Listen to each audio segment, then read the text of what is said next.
Look, we were hoping yesterday to put to bed once and for all this nonsense that was coming out of Queensland. Stephen Miles, the Premier, having a ridiculous spray at the state of Canberra and its lack of warmth towards him. Well,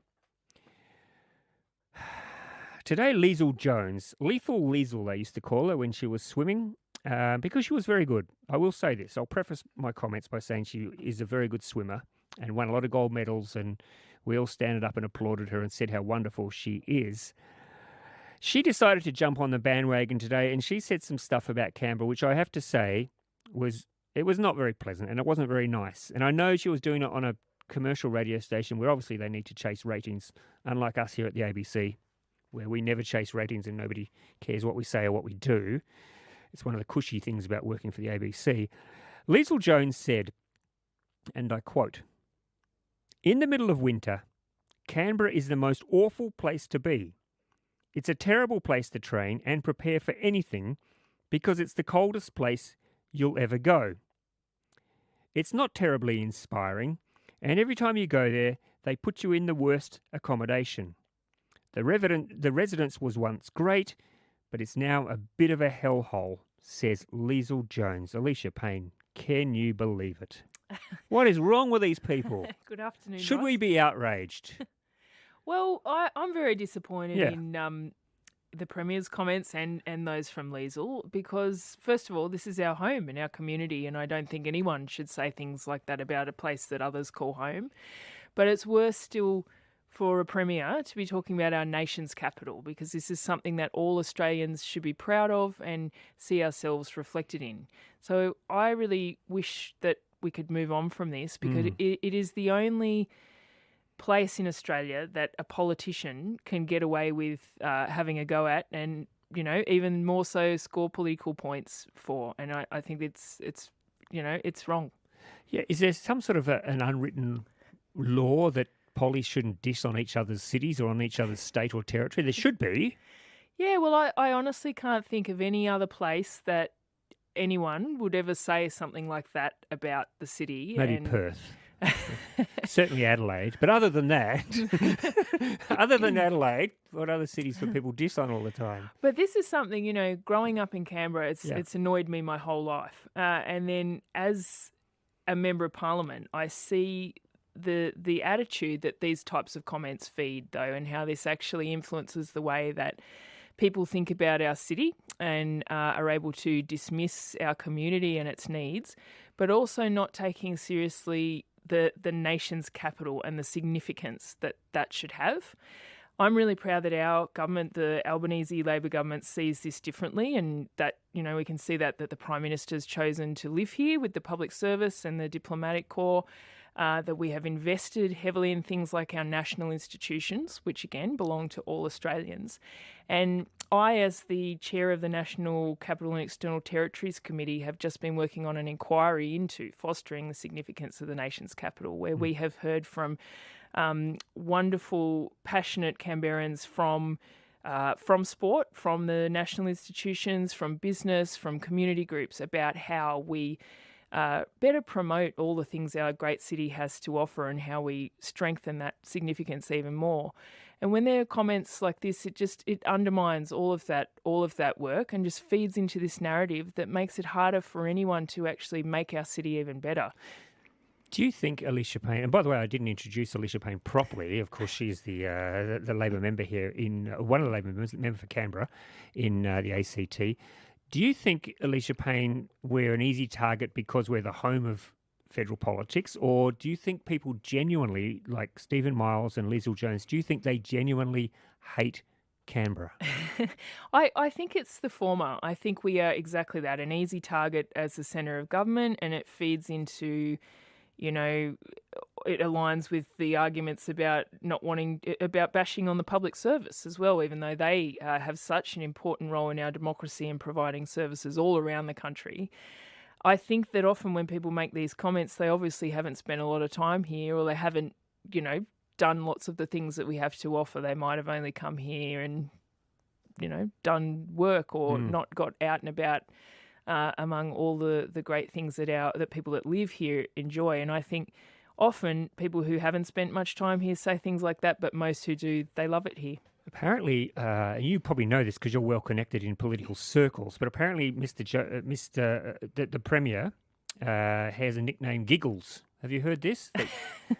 I've seen that today, but I'm not sure what it's about. Well, from what I read is they call him Giggles because when he gets nervous, he giggles a lot. And there was, I think when he was talking about Canberra, maybe he knew that he was about to be on the receiving end of an Alicia Payne barrage because he started giggling because he knew what he was about to say was about to get him into hot water. But I mean, we can joke about it and we can laugh and say, oh, here we go again. But it does have a knock-on effect, doesn't it? Because if enough people hear people saying Canberra's a hellhole, it's cold and horrible, why would anyone want to go there? If a Premier, Stephen Miles, is saying, I hate going to the place, people are going to go, oh, well, if Stephen Miles hates going there, why would I want to go there? I'll go to Sydney instead, or I'll go to Broken Hill or something. Yeah, exactly. And that's why this is more than just sort of an annoyance for Canberrans. It is, it does feed into a narrative and a broad attitude that prevents our city from being seen as the wonderful place it is, both, nationally, but internationally too. Like, everyone knows when you talk to people from overseas that often they don't know we're the capital. I think, we want our capital to be somewhere that's on every itinerary of people who want to visit Australia. And I want it to be somewhere that every Australian wants to come and visit and see all that we have to offer. Do you think we do enough to market our city to the rest of Australia and to the rest of the world? Well, this is something that my inquiry has just been looking into, and we have been hearing from people about how perhaps we could do a bit more of that and better sort of align things so that people can, work out what sorts of experiences they want to have while they're here, or what particular neighbourhoods they might want to visit, or and certainly bring together our national institutions to, in a coordinated way promote them, and the fact that they do tell our stories and our history and, have some of the most amazing art and so many things that people can come and see here in Canberra. On the text line, Pete from Fadden says, good day, Ross. I reckon Stephen Miles should be looking after his own backyard instead of slagging off Canberra. God knows Queensland needs looking after. As for, he said Weasel Jones. I'm sure that's a spelling error. Weasel Jones, she can go and jump in the lake, preferably on a cold winter morning, says. I think that was what her big complaint was. It would be great. It would greatly hope if the media, including ABC reporters, did not refer to Canberra instead of federal parliament. So people often say that. Someone else said, we travelled to Queensland in January, and I spoke to many Queenslanders who spoke very negatively about our lovely home city. And I'm sure off the back of the comments by Stephen Miles and Liesl Jones that there'd be even more people now having a good old laugh. And just on the decision with the AIS, texter says, and this was a decision made by the federal politicians, not Canberra pollies. Have you tried to contact Stephen Miles? I mean, do you feel it? Do you think it would be necessary? Would it be good to just contact him and say, Stephen, look, I appreciate what you're saying, but how about? Don't start this can of worms. Don't open this can of worms, bucko, because we can start bringing up Joe Bjelke-Petersen and Moonlight State and stuff like that. Yeah, I do think, and that's why I thought it was worth calling out this morning. Is I think we do need to call it out. It's not a joke. It has serious implications for all of these things. And just on the AIS, I am really pleased that it is remaining here. That's something that I and my other Labor colleagues Canberra Labor colleagues advocated for, and the recommendation for it to stay here came out of an independent review that our government commissioned, and we accepted that recommendation for it to stay here based on an independent review. So it's not something about politicians making a decision based on anything other than an independent review. So I think it's a very good decision. Yeah. 324 on ABC Canberra Drive. You're with Ross Solly. My guest is the member for Canberra, Alicia Payne. Just on another matter, Alicia Payne, where are we at regarding our possible 2 new senators? Yeah, so this is another, area where I suppose our city misses out. Obviously, for our population, it could be argued we could have some more representation in the parliament. And the Joint Standing Committee on Electoral Matters reported on this last year and recommended an increase in the senators. So that reports with the Special Minister of State, Don Farrell, at the moment, and he's consulting on that and looking into whether that can be implemented. My view is obviously that it would be very good for us to have more senators.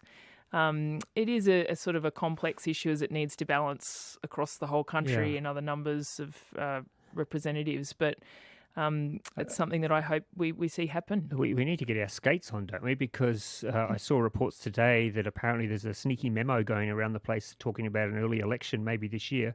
You were just telling me maybe November this year there could be an election. I did not say that, Ross. No, I actually didn't say it. I just made that. You can't do that. Stop. If the Australian is listening, I just made that part up. I didn't really. But are we still hopeful that by the next election we could have 2 new senators, or is that a pipe dream? I think that would be difficult, but I honestly don't know whether that's possible or not. As I said, the minister is consulting and he wants to work with everyone across the parliament to come to the best outcome there. But I don't know about the timeframes around that, but I think that would probably be unlikely. Yeah. Well, I mean, at the earliest, well, not the earliest, but at the latest, the election has to be next year, doesn't it? So that's going to be really hard going. A final text here to let you go on this, Alicia Payne. Mark in Bunga says, at least Canberra and broader ACT and region is relatively safe and clean, despite those who don't mow their own verge. Try Washington, D.C., where we're warned to not go down to the corner store at night, as you will be mugged, says Mark in Bungas. I'm not sure if we should be comparing our crime rate with Washington, D.C., but I'm sure we're even safer than Brisbane, though. Alicia Payne, thank you so much for coming thanks and for having a me, chat. Ross.